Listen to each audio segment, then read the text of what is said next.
This is Hearts of Wulin, Mini Venoms, Part 4. This is our finale session. I want to just do kind of a brief recap of last time. So the kind of big picture thing that happened last time is the actual tournament began. And so we saw some fights, and people who were the winners of their matches were invited to this nighttime or late at night kind of private part of the tournament hosted by Gilded Eel inside the actual building of the palace. And in the middle of that, at a certain point, some of the player characters went down to a cave where Gilded Eel was supposedly holding his cache of illegal weapons. And they encountered you there, and it was a whole drama thing. But the important thing is they discovered that you can actually get up to the palace from the cave that's down by the beach. And that's the sort of like big picture. The last thing that was happening was Empty Fist Dancer was having a match in this sort of like private tournament, or this private exhibition, was having a match with Great Heaving Barrel Staves. And we were just about to see how that was going to resolve. I think the people who were currently in the private exhibition are Ninth Raven and Shadowless Morning, I believe. And Stone of the Heavens left because Stone of the Heavens was basically promised by Crystal Falls Viper that, like, if Stone of the Heavens did not participate, then Crystal Falls Viper would essentially come and kind of give you what you want, this emotional, like, she would like talk to you and like kind of, you guys could hash stuff out. I think that was about the gist of it, right, Christopher? I'm trying to recall. And then Fifth Raven was sneaking into the palace, correct? I'm curious, before we get going, what were you hoping to accomplish by sneaking in? I was hoping to find Ninth Raven and keep, my ultimate goal is to just like protect Ninth Raven. So got it. Okay, good. I think I was sneaking in with Fifth Raven because I gave my token to Stone of the Heavens. That's right. And Stone of the Heavens decided not to go in. So the two of you were sneaking in. That's right. So only Shadowless Morning is there. Okay. Yeah. I'm following Ninth Raven. Ninth Raven's following Stone. Yeah, that's good. Okay, so since this is our last session, I do want to talk a little bit about sort of what we hope to accomplish with the characters this session. Even if it doesn't happen, I at least want to talk about it a little bit, just to get a sense of kind of maybe how to kind of guide things a little bit. We're just going around the table. What is everyone's kind of hopes for like what happens this session? Again, no guarantees, but I just want to get a sense of it since it is the last session. So I'm going to go in reverse order. So Stone of the Heavens, what are we thinking? Well, we have to pay off my hidden power that we've been building up this whole time. I have some idea what that might be. Okay. Do you think this is going to be in a fight with someone, or is it going to be like, I don't know, like what do you suppose this hidden power is? Either some kind of flight or like the exact opposite of that. I want to be kicked in the chest and see what happens. Okay, very good. All right. Okay, let's go to Ninth Raven then. Ninth Raven, I think you just mostly want to face you, right? Yeah, I want to face you. Like, I also see like what's her name? Sky Dancer, I believe. Sky Daughter. Sky Daughter, yes. I think she needs to show up at some point. I don't know how, but she does, because we've been building up to that as well. Indeed. So you are lower scale than you. You know this because you faced him once. Did you have your new technique yet? I think I did. Oh, did you? Okay. I think like I gained a scale, but I was going off the idea like he was 2 scales above me. Oh no, he was only 1. Okay. Yeah, so as long as you gain scale on him, you're at scale with him. I think I did. Yeah, Hopefully I did. seem to recall that now. Unless I failed the roll. I don't know. Oh, I don't remember. I didn't watch the video. No, you got it. No, you gained skill on him. I remember. You gained skill on him. Okay. So you are actually capable of facing you and possibly winning. So that's interesting. Shadowless Morning, what are you hoping to accomplish this session? So I want to, like, my hope is that we'll see the showdown between Snow and Shadowless Morning. Other hope, just for the story, is to like find out at least who one of these hidden masters is, if not both of them. That's good. Great. And what do we think about for Fifth Raven in terms of story goals here? I was thinking I want to. I don't know. I'm okay with either way. I'm going to do whatever I can to protect Ninth Raven, and if it comes down to I go, I'm your father, or I just slink away into the shadows and it's just a mystery and it's never resolved, I'm fine with either. But there was a move. It's probably too late for me to take an advancement at this point. I'm like 1 XP away. There was a move I was looking at. It's like I'm secretly working with like another faction. Do you know what I'm talking about, Jason? Kind of big. Yeah, I remember that one. Yeah. I can't find it, but I was like, oh, if I get an advance, I would take that one and just say it was the Emperor the whole time. And Yeah. I mean, I working like in the the idea. shadows. I like the idea of you working with the Emperor, regardless of whether you have that move or not. I think that would be pretty fun. Interesting. Okay, cool. I think I have a pretty good sense of it. In terms of like NPCs, I mean, I feel like everybody's kind of like right where they need to be. Like, I mean, all the really important key NPCs are in the palace right now, or most of them. And we have a few that we haven't seen in a bit, so we don't really know what they're up to. But I feel pretty good. Does anybody have any other like additions or questions before we start? All right, then in that case, let's begin the thing. So the last thing we saw was Great Heaving Barrel Staves's fuse just reaching the end of the gauntlet. And the fuse is burning. Empty Fist Dancers, like, you know, kind of trying to anticipate this a little bit. I think it's one of the situations where Empty Fist Dancers throwing blows and Great Heaving Barrel Staves is just keeping him at bay until the fuse gets to the end, right? And just as the fuse is reaching the end of the gauntlet, it snuffs out.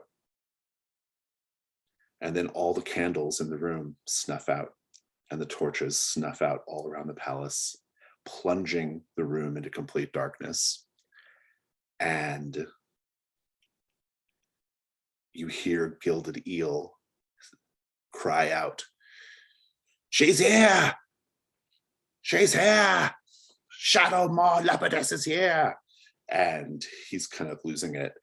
And it's just perfectly dark for just a moment.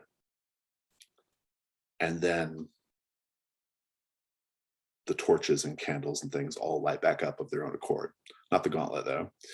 And you see Gilded Eel laying at the base of his throne, dead, presumably, bleeding out from a wound, with the old washerwoman standing over him. And she sits down on the throne. And I think Ninth Raven and Fifth Raven, you're here just for this bit. You've just come up and you're in another room, but you can see the old washerwoman sitting down on Gilded Eel's throne. And she says, "Now, does anyone here refute my claim to the Many Venoms clan?" And a lot of the Many Venoms clansmen with their gold masks kind of like step forward and march forward, and they like sort of kneel to show that they are loyal to her. And the Grand Masters all indicate with a bow of the head, including the hidden ones, that they are loyal to her. And she says, "Good. Henceforth, I will be known as Shadow Fang Viperess. And I'm curious what everyone's thinking or doing at this point, if anything. Going around the table, Shadowless Morning, since you have the most connection to this old woman. I think that if she's like making eyes contact with people around the room to make sure nothing's going on, when she gets to me, I'll just like nod to her. Same easy smile, same kind eyes. Like, I have no problem with this. Yeah, indeed. Stone of the Heavens, you're not there. So you're not aware of any of this. And I have also not said what Crystal Falls Viper is doing. We'll get back to that. Ninth Raven, you're seeing it from a little bit of a remove, but you see it going on. What are you thinking right now? Well, probably that solves a problem, I guess. Like, I don't know how much she knows about the Ninth Void, but since you was loyal to Gilded Eel, there is a chance like he's just been a little bit kicked to the side a little bit. It would make it a bit easier for me to kill him. Indeed. Fifth Raven, I'm curious what you're thinking. Gilded Eel was an enemy of the Emperor, and now he's dead. I'm actually kind of cautiously optimistic about this. And I don't know anything about this person now sitting on the throne. I don't know where their allegiances go. So I'm still just sort of like on my toes, ready, kind of worried. Let's throw your cautious optimism to the wind. Okay. She says, for many years, Gilded Eel sat upon this throne on his island, amassing power for no purpose other than profit, and holding his little tournament, never truly posing a threat to the Emperor. I intend to take a different tack. I intend to wield his power to have a true revolution in the Empire. And now that you are all gathered here, the greatest Wulin warriors of our age, I ask you now, who will stand with me against the Emperor?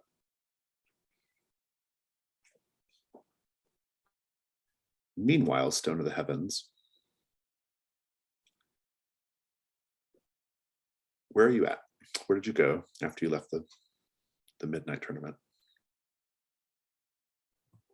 I followed John probably into some other. We're in the Emperor's palace, yeah.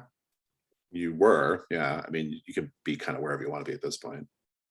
Then I think we'll be in some like secluded back storeroom of the Emperor's palace. Or you mean Gilded Eel's palace? Gilded Eel's palace, yeah. I think she'll come and I think maybe like she comes to find you, right? And she says, wasn't she leading me away at the end of last session? No, I think she just said go away, and you went away. And because she's not supposed to be leaving Gilded Eel's side, right? Oh, right. Because she's like his henchman. But she comes and runs and finds you, and she says, she pulls the mask off, and you see her face for the first time in some time, and she says, something's going on, something's happening. She says, I think something happened to Gilded Eel.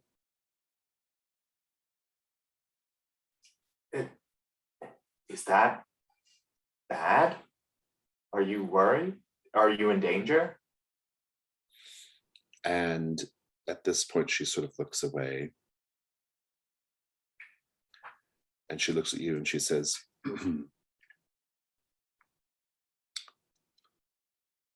the truth of the matter is, I let him fall.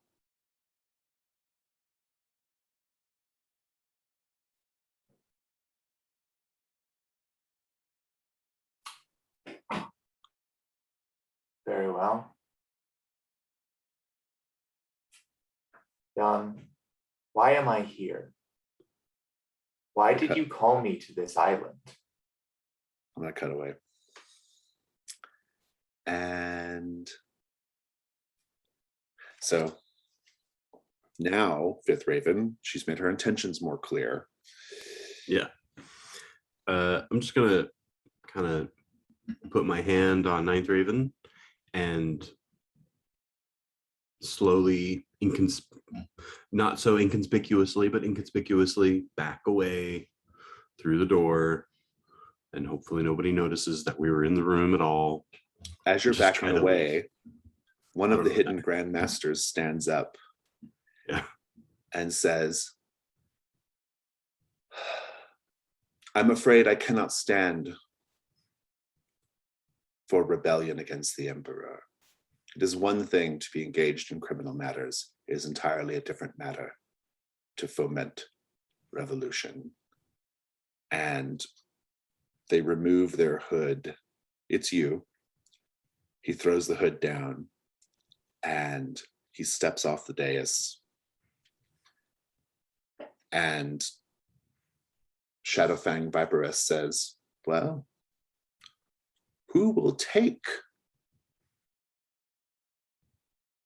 Yu's place? Who will take his place as the Grand Master? Surely I must have someone else by my side.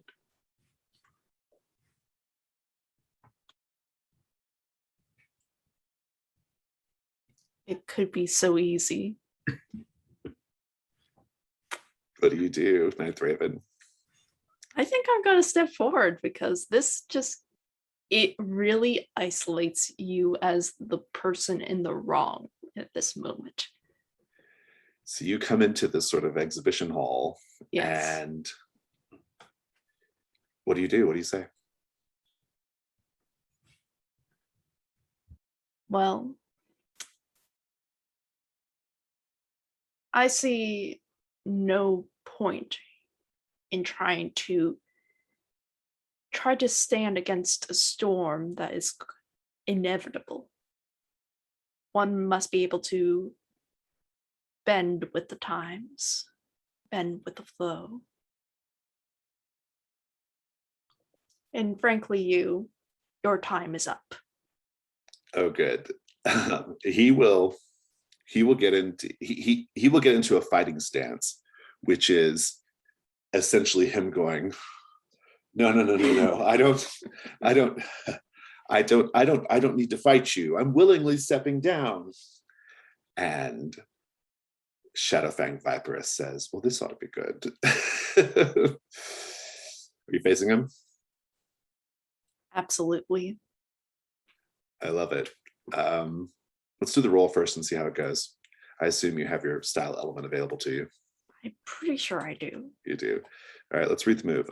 It says, if your scale is the same, go ahead and roll with your style element, and we'll see how it goes. That is an 6 plus 2. That is an 8. An 8. On a 7 to 9, you can choose one. You can win at a cost, in which case you mark an element to your choice. They escape, you lose reputation or some other costs. So basically you have some costs you have to deal with, but you win. Yeah, you can narrate your loss, mark an XP, or you can deadlock, in which case you reveal a detail or ask a question. So. Yeah, I'm going to win at the cost. Like, I'll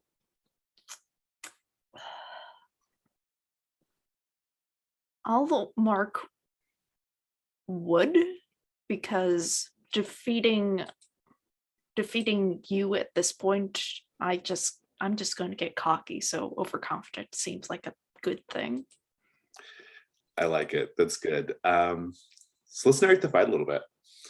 So his whole thing is he's pretending like he's not fighting you. He's trying to dodge. He's trying to duck around, but you know that he's actually throwing blows. I'm just give me a little bit of like the first part of your assault here, Ninth Raven. What does it look like? You knows how the Ninth Void fights. So it's typically he goes for like sort of like overarching like swings towards like the air, and that's how he knocks people out. However, I'm ducking below, keeping a very low stance, almost crawling on the ground, but eventually I just like cut at his like sort of ankles like he like just he just falls because like that really hurts. Yeah, I love it. And yeah, I think like you've got him. He was doing a lot of like dodging and accidentally swinging and kicking, right? But you get him, he's down, and you have him at knife point. What do you do?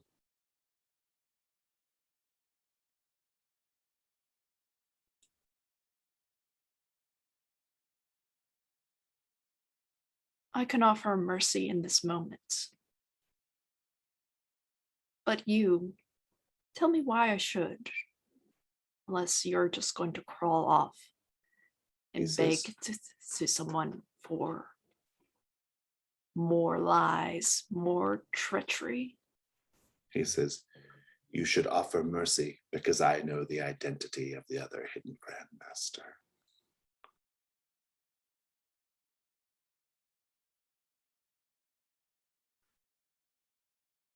I do, like, I just imagine like he's on his back in the dirt. But instead of stabbing him, I stabbed like my blade into the ground right next to his face. Do you demand the name? Yes, I'm going to demand the name. The other hidden Grandmaster stands up and says, there's no need to speak. And they pull off their veil to reveal it's Sky Daughter. And Sky Daughter says, Ninth Raven, will you join us on the dais? Join us in our assault on the Empire. I think I'm going to join them, like wordlessly. Fifth Raven, let's check in with you. What are you doing right now?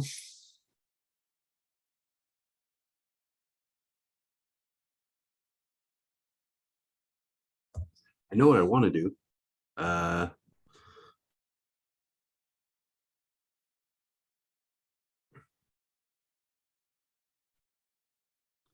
think I'm gonna, which is fight Ninth Raven, but not to the death, just because of the incapacitate. Yeah, just incapacitate. I'm not gonna try to kill her, but I need to.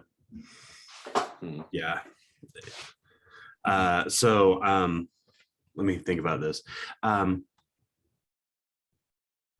I think Fifth Raven's just sort of been there in shock the whole time that this is happening. And then when Ninth Raven defeats you and like maybe like you pick up the mask and go to get up on the dais, I'll just for like dramatic effect, I want to throw one of my needles and to disarm the mask out of her hand, out of their hand, just like make them drop it and say, and I'll say, I will not allow you to do this. You will not betray the Empire. Interesting. Good. Shadowless Morning. Grandmaster Snow is looking on this drama with a great deal of bemusement. And he steps down from the dais while this is going on. And he walks over to you and he says, it would seem your student and my quarry are not here when they really ought to be. What do you make of this? Must they be here? This seems like a criminal enterprise turning into a revolution. I don't know what my student has to do with it. Yes, it would seem the case. Perhaps you're right. Do you have no sense of revolution in your heart, Shadowless Morning? what's the situation with the emperor? Is the emperor like really oppressive of people, or is it just People like a probably have normal... different opinions, I'm sure. Yeah. What is your opinion of the emperor? I mean, I have no idea. Like, there's nothing, like, I can't think of anything from the sessions where like the emperor has been relevant, except that we're not under his Well, I'll tell you what, control make it up right now. How about that? So define everything about the empire in this moment. please.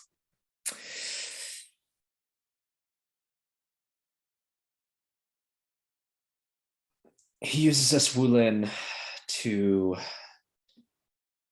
fight his wars. And when he's not using us to fight his wars, he's using us to train his warriors to fight the next wars. And that's not what balance is about. That's not what seeking our internal peace is about, just to fight and conquer. But who am I to question the emperor? Who are any of us, truly? Is he not God among us? He says, what a fascinating and nuanced answer, Shadowless Morning. That's certainly better than I thought you'd be able to muster. Perhaps you and I should take a walk. And he leaves this drama to itself. I'll walk with him. Stone of the Heavens, John is...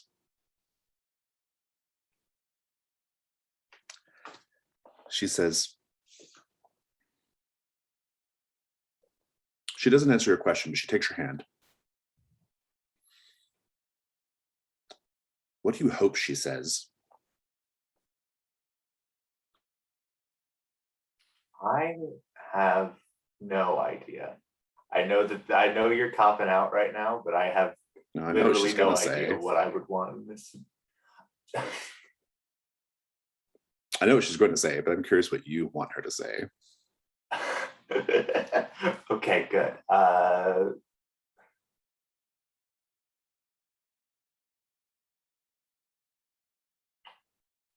To see me again.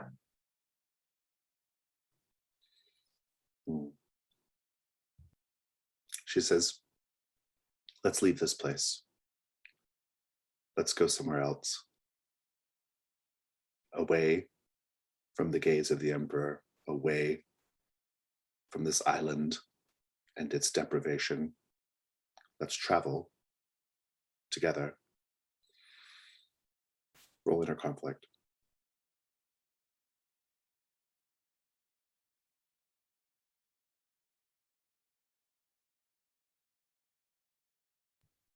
All right, we're using my face to fate early because I rolled a 7 on that and a 6 on this.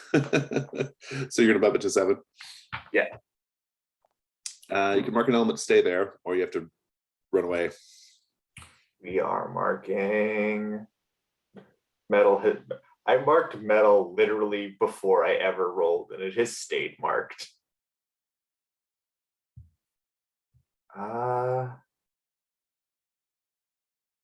Let's mark wood.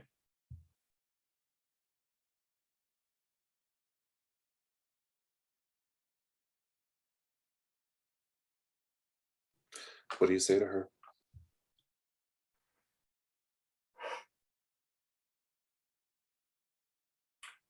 I want nothing more than to run away with you, John, but I have ties here. There are people that I cannot disappoint.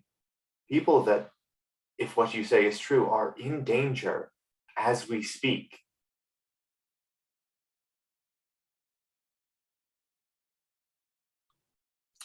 She gives you a scowl and says,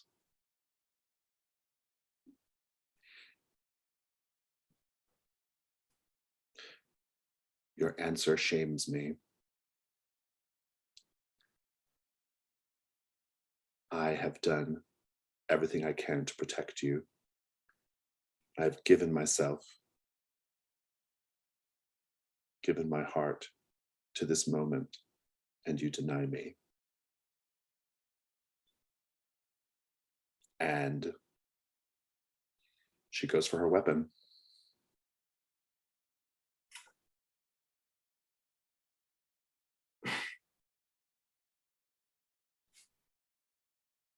What do you do? I draw because I must. Ninth Raven and Fifth Raven. So Fifth Raven has thrown down the gauntlet, Ninth Raven. What are you doing? As far as I know, I have no idea who Fifth Raven truly is.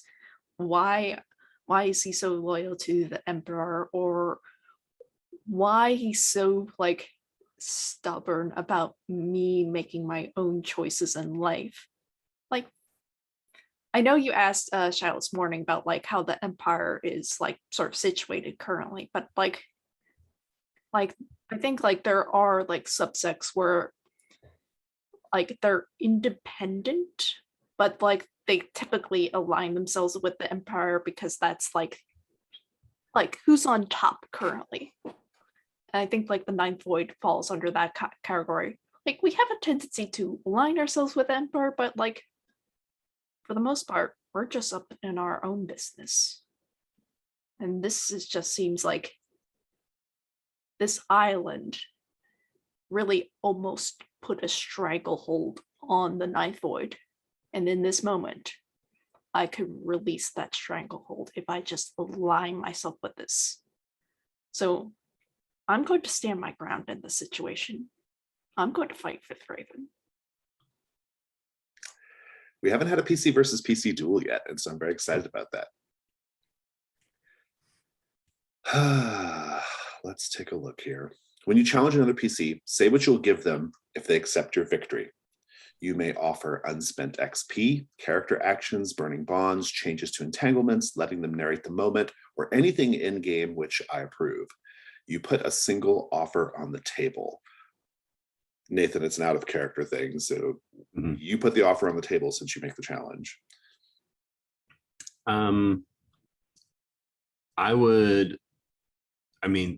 There's only one question that Ninth Raven's had is, who am I and what am I doing here? And I will give up that bond or that entanglement that I have, which is to keep my identity a secret. And I'll reveal that if Ninth Raven loses the duel.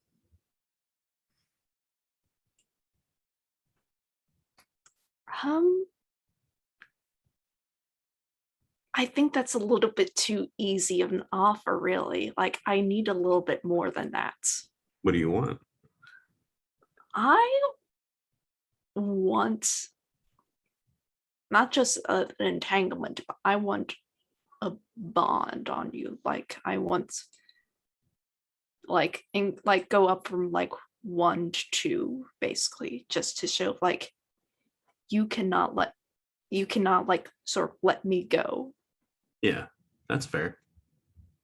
Because like I imagine like you are technically above my scale, quote unquote. Yeah. In terms of fighting. Well, no, I think we're equal scale, right, Jason?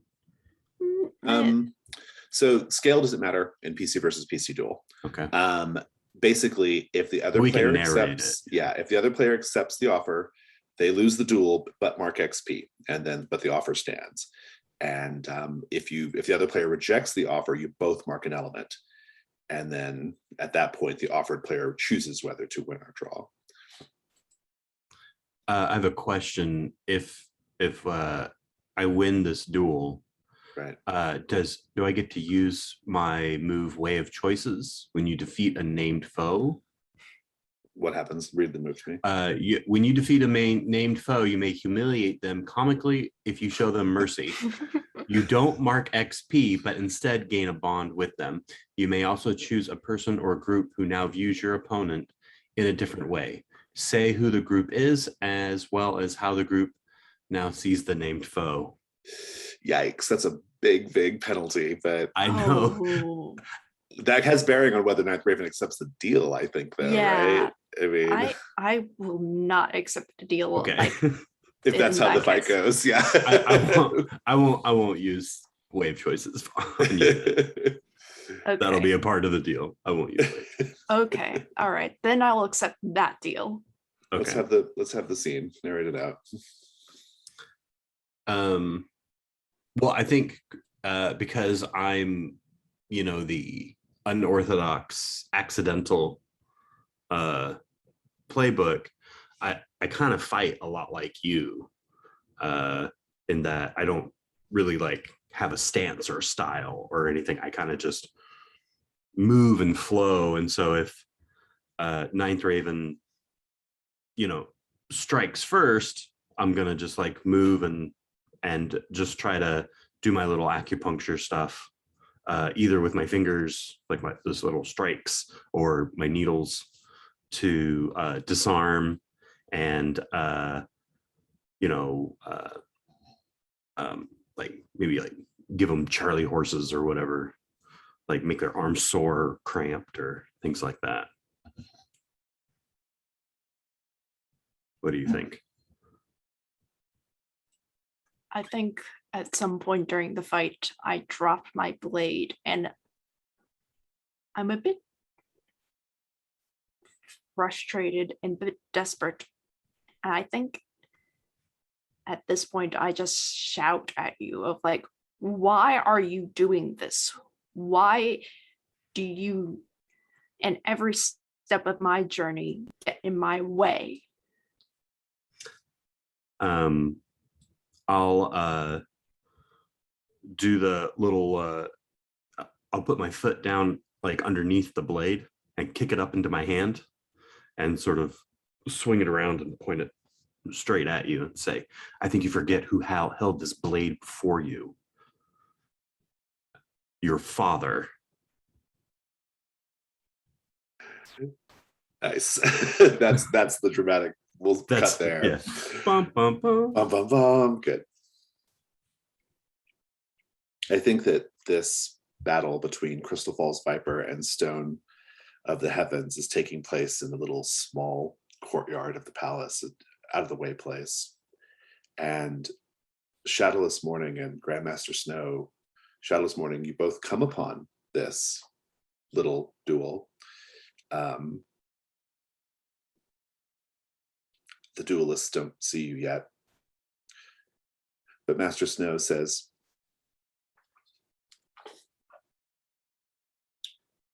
one of them is going to die. Either your student or my quarry.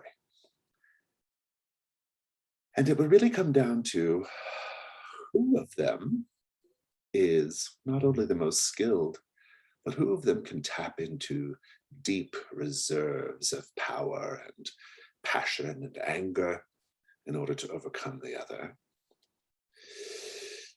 No matter what, I feel like I win. That's what I'm very, very good at, Shadowless Morning. I'm very good at winning. You've been preparing yourself for the duel against me the entire time you've been on this island, and yet I am about to win our duel right now at this moment. No, this battle between Quarry and my student is not our duel. You overinflate yourself, Snow. Do I? You believe that this entire world, anything you influence, can be under your control and be part of your battle, and that you can somehow claim victory from other people's actions or other people's losses. There is only one battle that matters, the battle inside.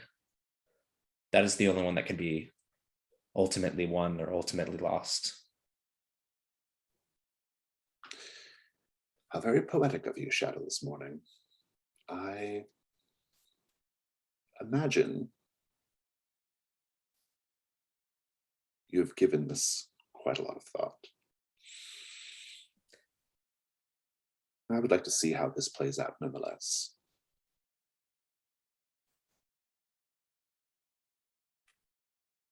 How does it play out, Stone of the Heavens? I assume we are match scale. You are match scale. Let's see. plus style element, yeah. Yeah. Wow, those went everywhere. That is a 10. 8 plus 2. Very good.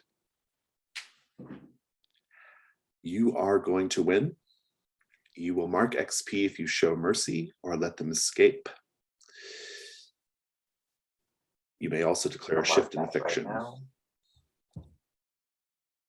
Give me the fight. What does the fight look like? Well, how does Crystal Falls Viper fight? Her style, I have a note on that. Let me take a look real quick.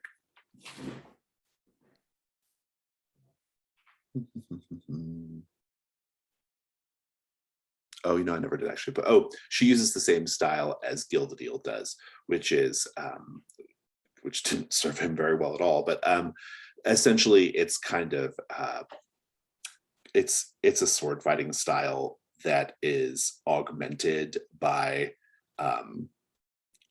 the fact that the blades are poisoned, essentially. So it's about nicking you and causing you to go numb and things like that with poison, right? So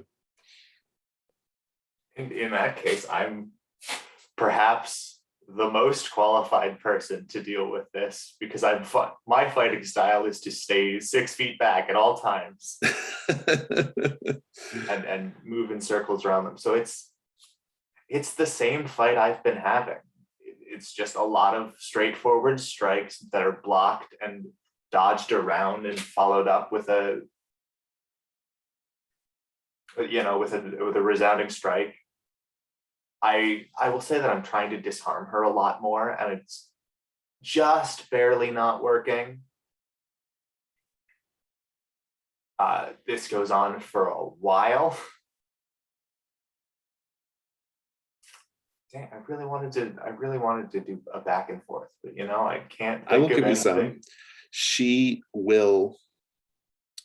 I think the key about this fight is not so much like the moves. The moves are important. What's really important about this fight is the emotion, right? Because I have that on lockdown. It's like she's angry. She's really angry that you have sort of embarrassed her, essentially, right? And so she's getting much more this is not just a duel. She's going for killing blows, right? She's trying to strike organs. She's trying to she's trying to get at arteries. She's trying to go for it, right? And I think you're going to have to match her intensity in order to overcome her, right? And I think this is what Master Snow wants. He wants you to reveal yourself in this moment against her. And this is what Shadowless Morning is probably also really wanting to, right? Even if Shadowless Morning won't say so. Let's see. You say I rebuke you when you have revealed yourself, when you ignore the fact that you have been hidden away this whole time. I did not know your name before I met you on this island. I did not know your style. I did not know that you would resort to poison to do what you call protection. How can I accept you when I have seen your heart and it is so hidden, even from you? And I think when you have her at your mercy, she says,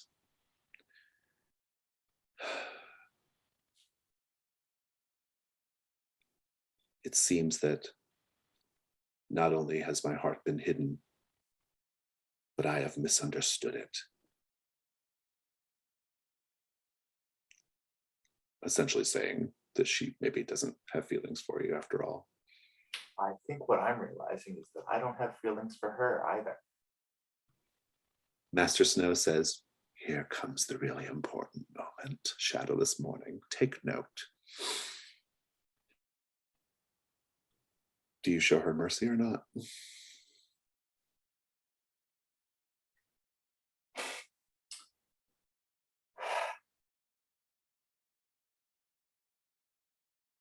I am above all things merciful.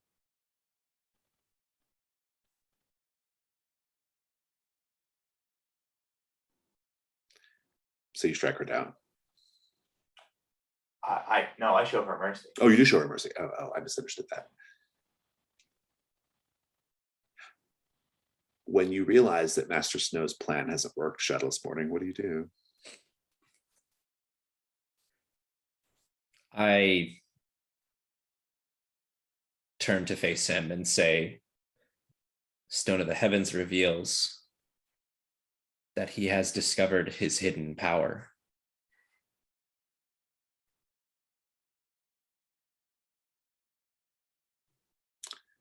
Master Snow says, I congratulate you, Shadowless Morning. The victory is not mine. Perhaps you could congratulate Stone of the Heavens himself. But first, and I make ready. He says, oh, I see. You want an actual fight. Oh, I won't go easy on you, Shadowless Morning. I hope not. It's the only way I can find out the true victor. The true victory will be once Shadowfang Viperess is at the doorstep of the Emperor. A circumstance I have been manipulating for some time now. This moment will mean nothing to me in the end. I'll barely remember it. But I can see it's very, very important to you. And so I shall let you have it. Your equal scale. Well,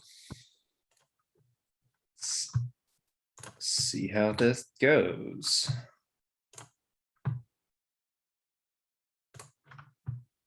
Sweet. Sweet, sweet snake eyes. Oh. Womp, womp. Womp, womp. All right. On a miss. No, there's no. Let's see. Oh, there's no details about a miss with equal scale. I mean, presumably you just lose. So you'll mark an XP, but give us the first part of the fight. Since you are the challenger, essentially. What does this look like?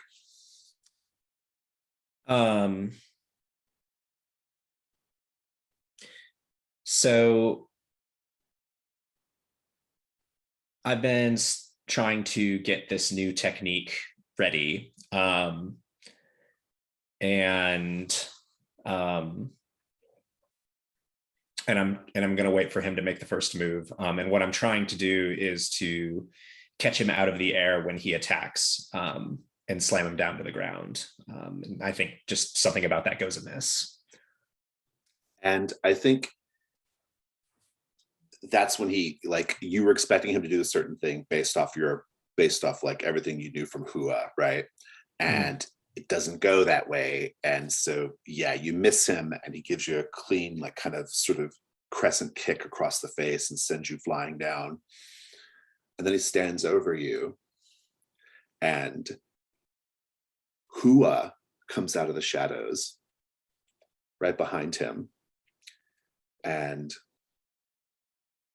he says, my student knew exactly what to show you, Shadowless Morning. The fight was won long ago. I'm very sorry you had to suffer this humiliation. And at least you'll have a front row seat to my eventual capture of the Empire.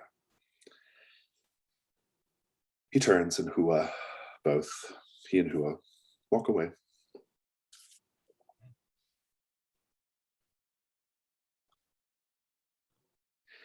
I want to pick up Like with hell they do. We'll come back. Let's take 5. I do want to cut away really quickly to the back to the interior of the palace, where Ninth Raven has just been defeated, Fifth Raven has just made a big revelation, and Shadowfang Viperous says, "This is all very entertaining, but I fear that I might have an enemy here. What say you, Fifth Raven? Are you going to stand in my way?"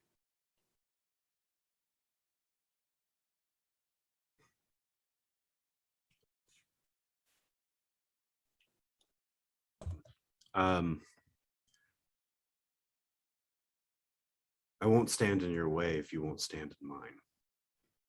Allow me and my child to leave.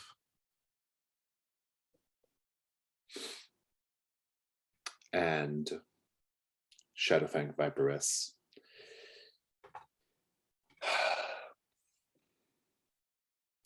leans back in her chair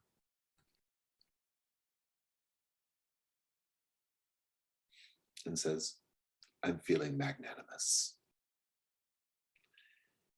And she says, "We shall call an end to the evening's festivities here.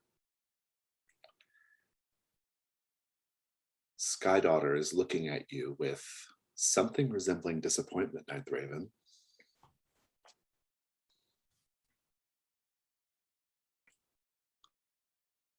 I don't think there is anything I can really do at this point. Except roll inner conflict. Yeah, that's fair. That's fair. Oh.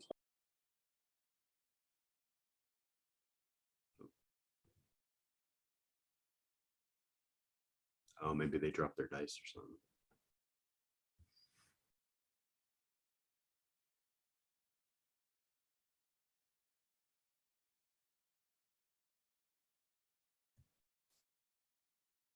You're muted, Jason.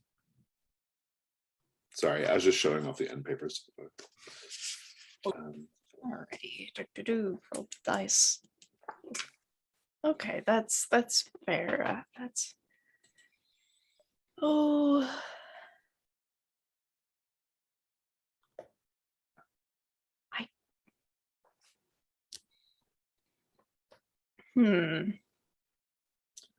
I don't know really what to add to this because, like, my only things I have is earth or water.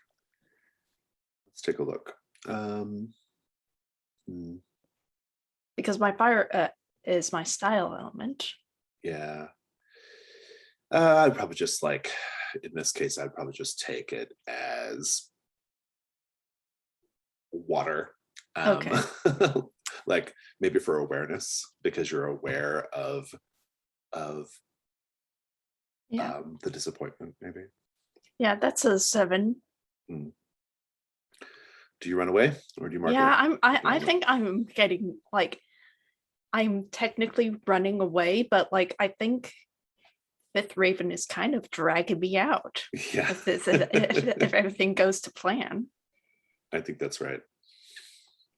Yeah, I was kind of imagining just sort of the grab them. I don't know. When I want my child to go somewhere, I pick them up. I hold them right underneath their elbow, right underneath their armpit, and we're just dragging along. Yeah, it's good. And we're going to quickly leave the palace. As long as good. Nothing else gets in our way, I guess. So, Shadowless Morning, you and Master Snow are at a draw tonight. Your student overcame the challenge and he did not get his quarry, but you lost in the actual face-to-face fight. He's getting ready to walk off. Sounded like Stone of the Heavens was reacting, but I don't know if that's still the case. Oh, it is. What do you do? I will use my spade to vault up over in front of them. Okay. Say, I cannot stand for you to dishonor my master in this way. Oh, you foolish boy. Your master is not dishonored. Trust me. He's currently thinking back on everything that's happened and letting all of that coalesce in his mind until we face again. What are you trying to prove here?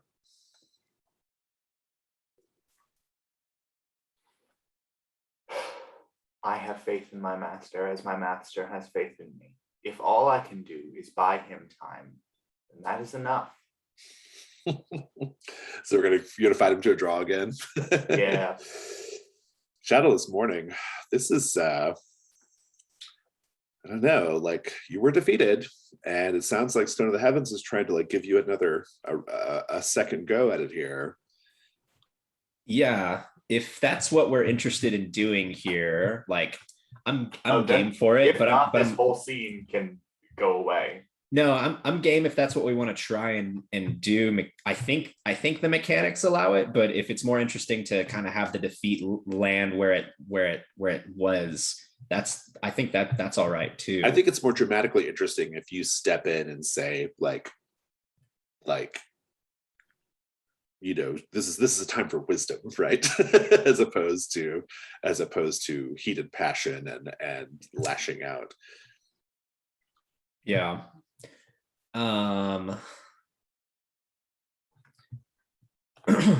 Yeah, I think I'll stand up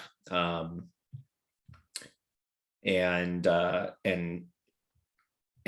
a hand on Stone of the Heaven's shoulder and give him my easy smile. Still with kind eyes, and say, you've done it. You've shown your true ability over there. And I point kind of towards the garden. Have you not even realized yet what you've accomplished?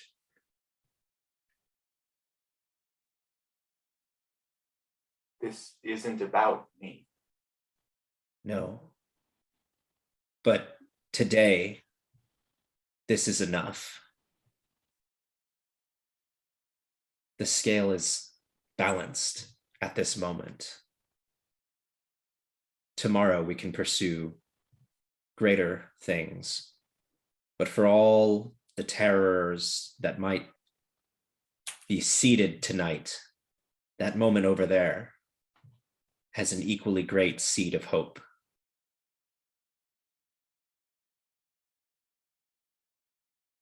Let us retire and let them do what they will.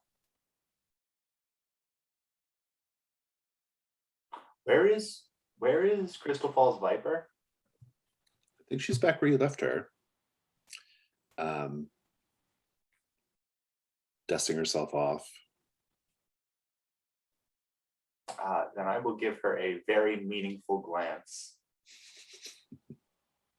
as we walk away. Master Snow says, can I interest you, the two of you, in a blue sweet potato wine I'm buying? And he and Hua go down the hill.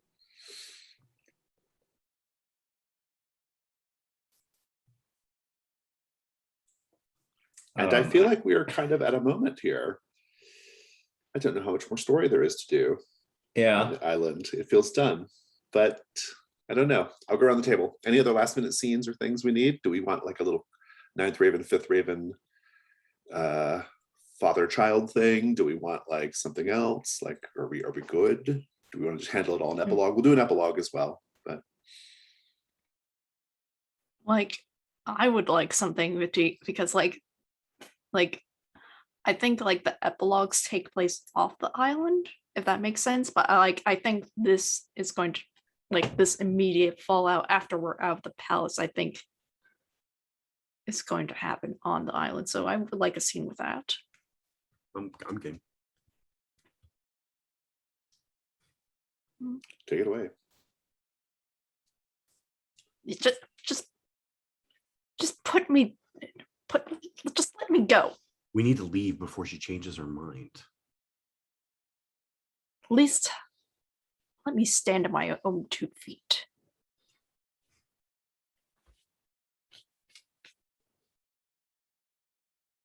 So what? What now? We leave the Well- island and live. Why come back now?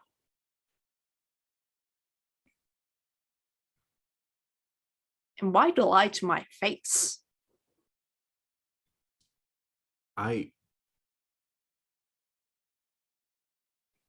dedicated my life to the Emperor long before you were even born. And I've done many things in the name of the Empire to keep the dynasty going, to maintain some semblance of peace in this land. You And say it took me away from you, but I had to.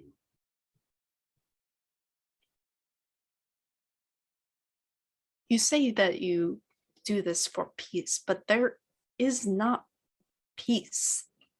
There won't ever be peace in the land.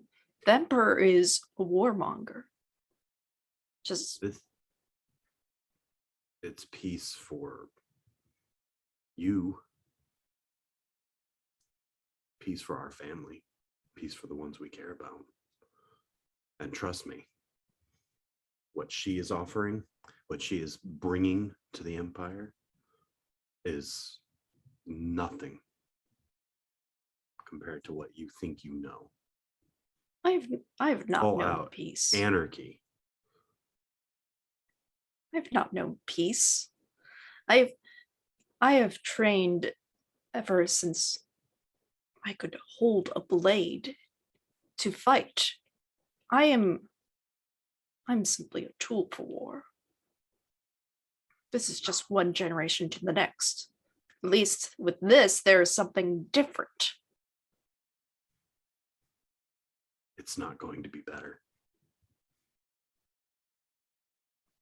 There's a lot of blood on that sword, and there will be more blood if you follow her. And you will never be able to wash it off. That's why I put the sword down. And yet the sword gets picked up again.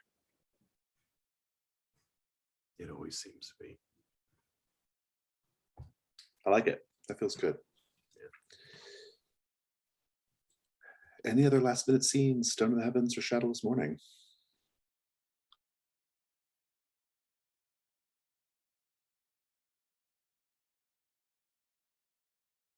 I don't think so. I think we should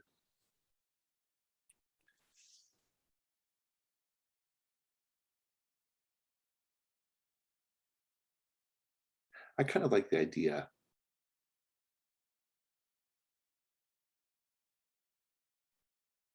of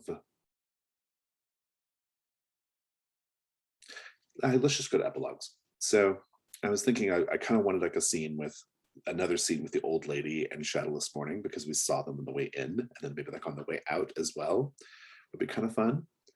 But I'm not sure how to justify that scene. I'm trying to figure it out. Could just be like taking the Pope back out, right? Yeah. I mean, Let's yeah, just do it could just be her giving us permission to leave. Now Let's that it's just- her island. Yeah, I think we'll be leaving the island, and I just like the idea of picking up with the tea with the old lady and Shadowless Morning, and she says, "So, it seems you were correct. Things are not always as they appear."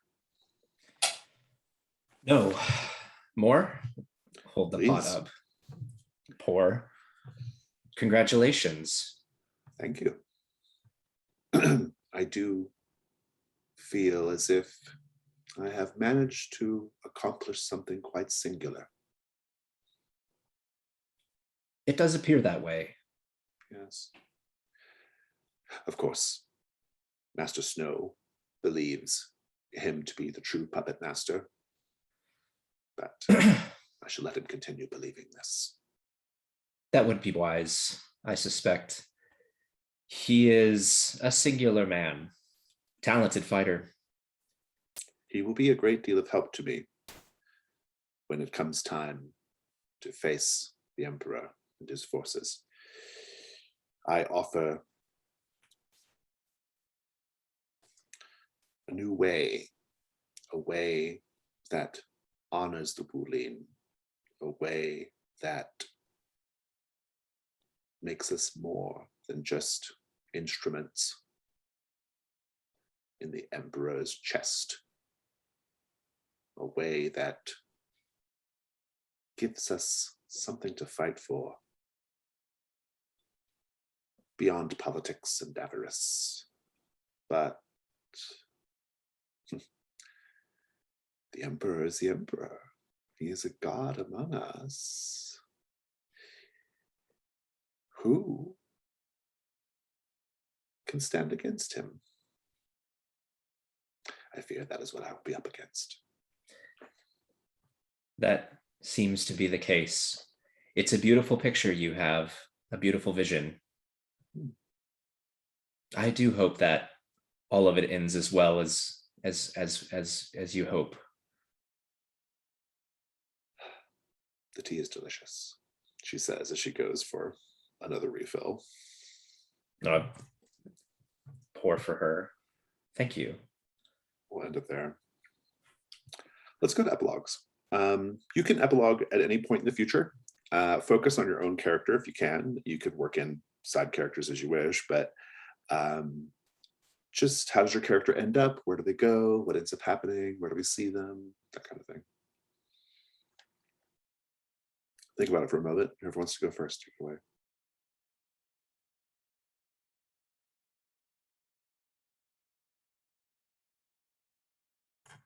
I think that Shadowless Morning keeps doing kind of what he's been doing for a very long time.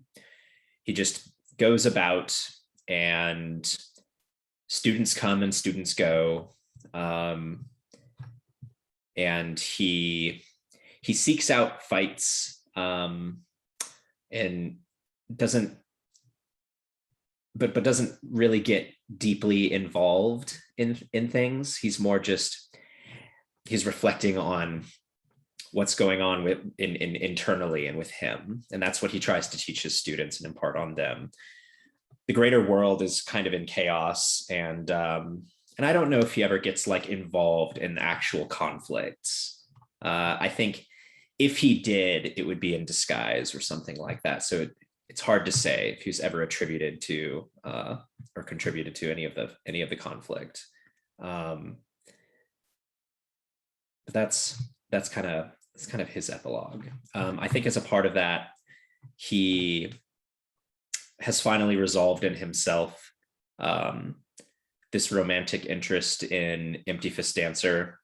He's put it this entire time on the island. He has been trying to move past it and put it aside and be done with it. And after leaving the island and everything that's going on in the world, he's finally able, when separation occurs, he's finally able to put it aside. But the next time he sees Empty Fist Dancer, he still feels a small thing. Good, thank you.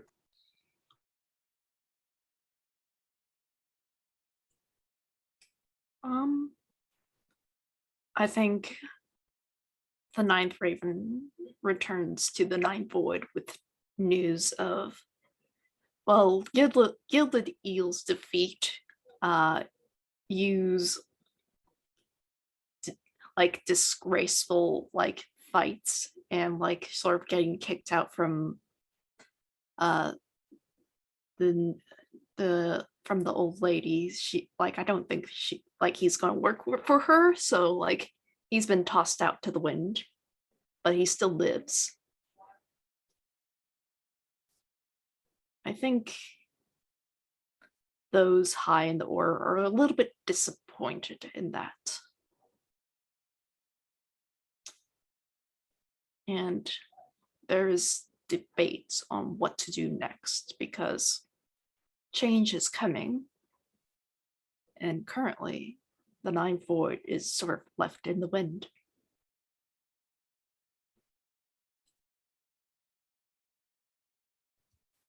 I think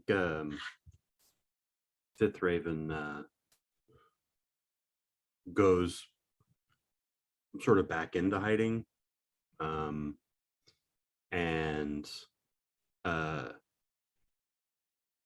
maybe there's a, you can see that the camera kind of follows like a, you know, marching troops and maybe like an ambush from the rebels, and it pulls way back up to like a hillside, and Fifth Raven comes out looking very worse for wear, and sort of he's become the hermit on the hill, and he just looks down and sees the fighting and just shakes his head and goes back into the cave, and he's just gonna hide.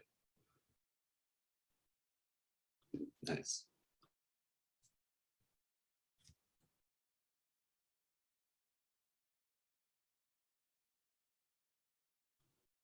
That just leaves Stone of the Heavens. That's me. Excuse me. Wow, round two.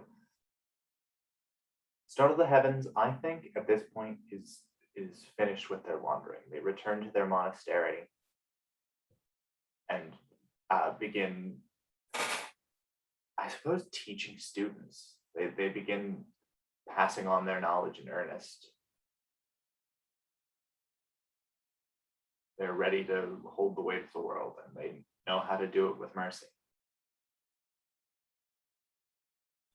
Good. Good.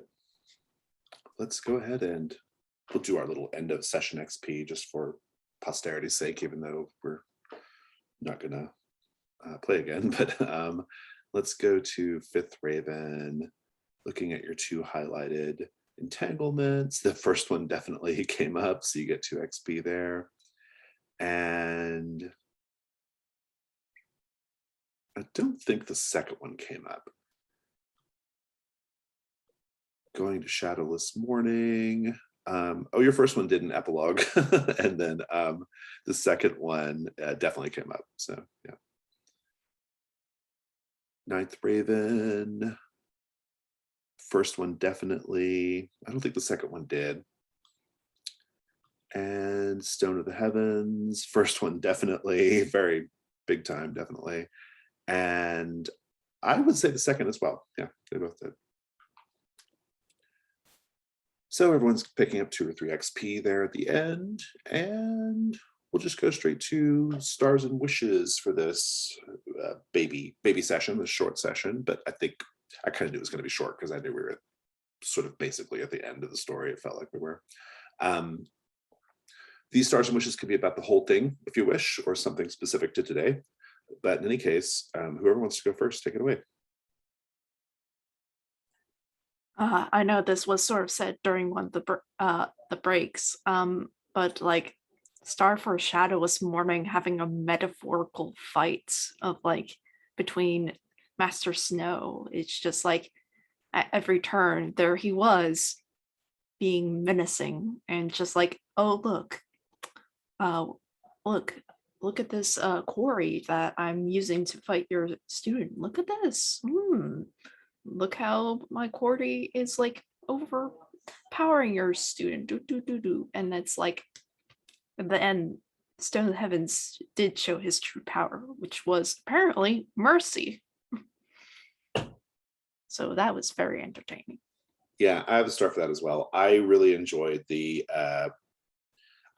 ongoing like 4D chess between Snow and Shadowless Morning. And it was interesting because I feel like the mechanics got us there, you know, like it mattered a lot that like certain die rolls were failed or successes, right? Like in determining like how that all kind of shook out. And it was fun to sort of play you know, kind of like real holding on tight to the rails to see how this is going to play out. You know, that was fun though. Enjoyed that a lot. And I also really enjoyed the idea that mercy was the power that was hidden within Stone of the Heavens. Yeah, I'll say that was definitely with Jason and Stone of the Heavens, like the three of us kind of letting the rules tell us how all of this is going to happen, but then like really leaning into this genre of fiction led to very satisfying story. Like the play was matching the genre, which was being enforced by the rules, and it was like real good synergy for a finale that was leading to all of that. So that felt really, really good. So yeah, there was a version of this story where like you have a face off against Master Snow and you win, and maybe you kill him or not kill him, and that would have been great. But but I think the better version is what we did, which is more like the two, like we get to see the double crosses, we get to see the different, you know, like things going on in the background, we get to hint at the future with the Emperor, right? And then we sort of like, it's almost like we're setting up the next chapter, right? Which I think was really, really great. Like it's exciting to think that these characters will continue to be in each other's lives, right? Like that it's not just done with Master Snow, you know. No, in the version that we're telling, like in the more like on the nose version, this is a one shot and Snow gets defeated at the end.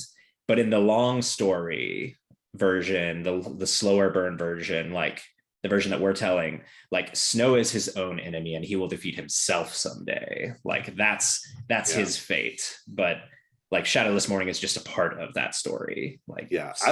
I want to know who's the real power broker between Snow and Shadowfang Viperous. Like I'm curious, like who's really running the show there, and like who's really in whose intentions are.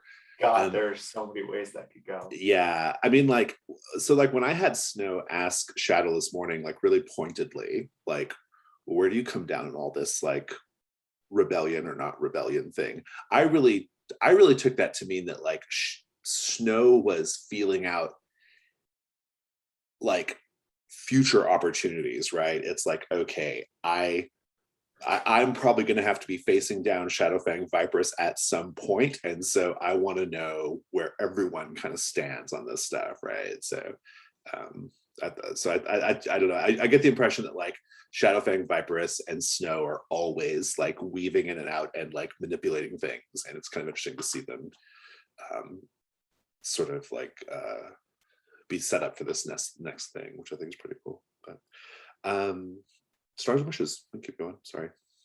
All right. So my first star is that I have no wishes. We really did just go through my checklist of things I wanted to happen, and they all happened.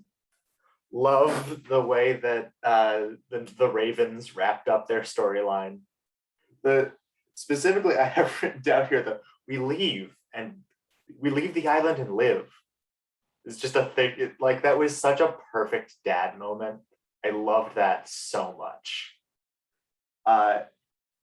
Kudos to Shadowless Morning for making my true power Mercy when I feel like everyone else was on like caught on to that way before I did.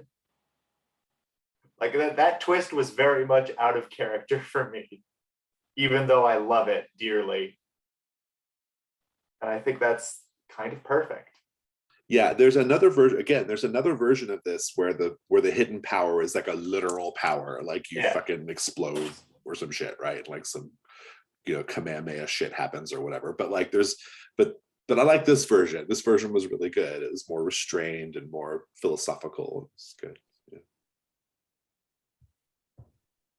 What I liked about Stone's story, arc was you had some really bad roles from the beginning of the game, and humiliations and defeats, and Stone was just getting like angry and frustrated and just like, it's like, okay, this is the fight I'm gonna win. This is my time. And boom, smackdown, boom, smackdown. And then when he finally wins, he's like, I don't need to win, and walks away. Like, and I just thought that was really, really great.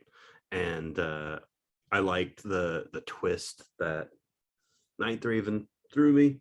I really was anticipating I was gonna have to like stop Ninth Raven from like stabbing Crystal Viper, Viperous. But then they were like, no, I think I'll join. That sounds good. I was like, whoa, okay, no. So I like that little twist at the end. That was something I wasn't expecting, but it was better than what I was anticipating. So Yeah, I was like, yeah, I've been doing a lot for the ninth void, and like I keep on like hitting against like the sort of the fifth raven a lot. I'm like, I gotta have some sort of trait that directly opposes the fifth raven at some point. And when Jason says, oh yeah, you work for the emperor, I'm like, oh, that could be interesting. So I had that in the back of my mind of just like burning. And when I saw like Gilded Eel died, I'm like, and like Hugh was getting kicked out, I was like, this is the moment. It's a great choice. It was a really good choice. I liked it a lot. It was a good story. And I really, this being my first time playing Hearts of Wulin, I really liked how the rules really supported the fiction, that like every role mattered. I mean, I'm saying basic stuff. Of course, every role-playing game should be like that, but it was just very organic how we told this really cool story. Well, and the rules drive the story, right? Because they push it forward. Like the inner conflict role has so much bearing on like where the scene goes. You know, it's like, okay, inner conflict. Oh shit, I wasn't anticipating having to do this or that. You know, so suddenly you have to do this thing that you maybe weren't anticipating. You know. Yeah, I had apprehension about like playing the wuxia melodrama as a character. I'm not very familiar with the genre. I've seen a couple movies and stuff, but I'm not like super familiar with it. But the rules in the fiction just sort of like, it was like guide rails that you didn't really have to, you didn't even have to worry about it too much. You just sort of did what naturally came to you, and it worked out being within genre. So I really like that. I had a lot of fun. I do have one question to anyone who's run this before. Would one entanglement be good for a one shot instead of doing two? Oh yeah, I mean, I think you could probably. I felt like I couldn't that get to way. Yeah, I didn't feel like I could get to my second just because. I mean, you had one less session, so like that. You had one less session, which is probably like a big part of that. But yeah, when you have like kind of a limited series like this, it does tend to be that one thing gets kind of favored, you know, as evidenced by the fact that I don't think anyone ever changed their highlights. The one thing does tend to get favored. Now, if this were going to be an ongoing campaign in a more expansive part of the setting, not just an isolated island, you know, you could definitely see how it would all, you know, like could come in more or whatever. But because like in the next part of this, we might discover that Empty Fist Dancer is the Emperor's secret son, or Yin is the, you know, this, you know, like you can kind of just see. Well, so like Yin was Shadowfang Viperus's nephew. That never came out in the story, but he was her nephew, right? He got the token for her, right? So that she could make her move on Gilded Eel. The clue is that they both have leopard in there, is that they both originally had leopard in there if they're fighting, but you didn't know that she was a leopardess necessarily, right? But it was, you know, kind of hinted around the edges. But so there are lots of like little things that like kind of, you know, the story could have been, we could have explored certain things. We could have explored like one thing more than another, but it would have just like taken, you know, it would just make the spotlight that thing instead.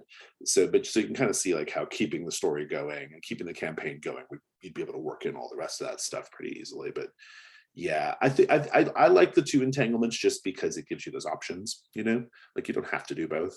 You can, but you have some options for like what to do with things. So. Yeah, I think for a one shot, probably one entanglement's pretty good. For even a multi-session like this, even if every entanglement isn't hit on, it's helpful because it generates NPCs that are already part of the story. So I will that's, say, like, sorry. Keep going. yeah, but that helps the melodrama happen. Yeah, I noticed a lot of, we were hitting on our secondary entanglements, like when there was just like a lull in the story. Basically, it was like, oh, I can't go fight you right now. I guess I'll go to my other entanglement and see how that's going. Yeah, what's great about the entanglements is, as from the GM's perspective, especially having two, even though it does get to be a lot of NPCs to keep track of, what's nice about it is in the beginning, for the first session or two, it's really important that the GM is looking at the entanglements and just like deciding which buttons to push. You know, it's like, okay, let's push this button, let's push that button. And then after the first session or so, it all just starts to snowball on its own energy, right? And the GM doesn't have to do that as much. But in the beginning, it's really helpful to sort of like say, okay, I need something to happen right now. Okay, well, how about this? Empty Fist Dancer is in the crowd of people, and while you're all walking to the bar, right? And he's looking at you, and it's just like a thing you can kind of fiddle with, to kind of make the story kind of happen in the beginning. It helps with this sort of getting started problem, which can be kind of an issue in a role-playing game, so. Yeah, I really like the entanglements because, like, in a lot of other game systems, like whether it has bonds or like history or whatever, it like there's not like huge mechanics central around them, so like they just get thrown to the wayside. Where this is like front and center every time. Yeah, definitely. Other stars and wishes, I'm going to say that I love the scene with Fifth Raven and Ninth Raven at the end. I thought that was really great. This sort of like little denouement after the reveal. The reveal was really fun too. In terms of the overall just campaign or little series that we did, I really, really, really quite enjoyed. I enjoyed like this sort of emergent sort of like twists and mystery, like we didn't know certain things in the beginning about these characters, right? But we gradually learned about the Ninth Void and we learned about, Fifth Raven's like various secrets, we kind of, we saw characters sort of like one way and then they became another way, right? And so I just enjoyed that development overall. It was just really fun to see the changes, and I quite liked that. I like that we got to do a bookend with the scene between Shadowless Morning and the old woman. I thought that was great fun. Yeah, it was just it felt like a really like tight, good tale by the end. By the end of it, I could see the movie. So it's pretty great. It was almost like 3 movies, like that were Yeah. layered on top. They were like on top of each other. Yeah. 3 movie sandwich. It was really good. If I had any wishes, I do kind of want to know what happened to the weapons. I have an idea, but where I think they are, or what's going on with them, but I don't really know for sure. I think it has something to do with the Ox Pilgrim Escort Bureau and the fact that the old lady knew they were going to be launching an attack. Like she knew it, right?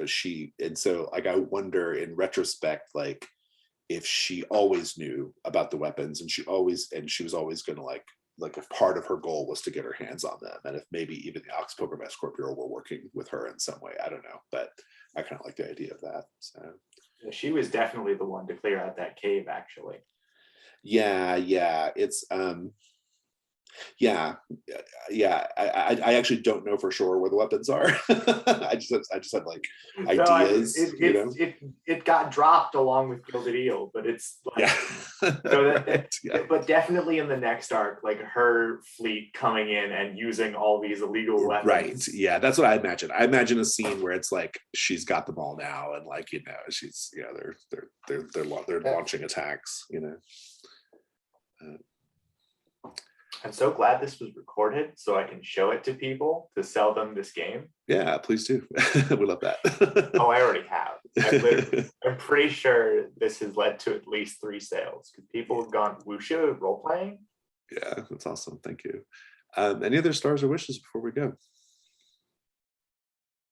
Okay, well, early session today, but thank you all so much. This was a pleasure, and I'm really happy we got to put this game through its paces. It's really fun. I'm gonna hit stop.